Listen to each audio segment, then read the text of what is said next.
তো এবারও বড় মার ডাকে আমি চলে গেছিলাম মায়ের কাছে। হ্যাঁ গাইস, আগের বছরের মতো এবারও আমি চলে গেছিলাম নৈহাটিতে।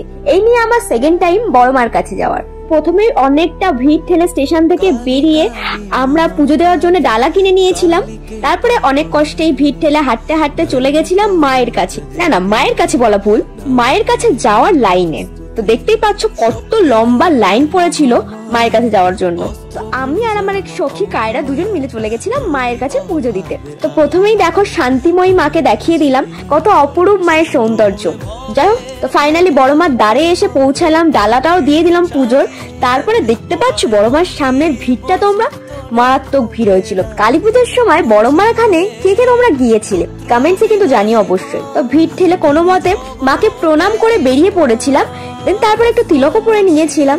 যাই হোক, তারপর ছোট মাকে দর্শন করে রওনা দিয়েছিলাম বাড়ির উদ্দেশ্যে। তো বাই গাইস, সি ইউ।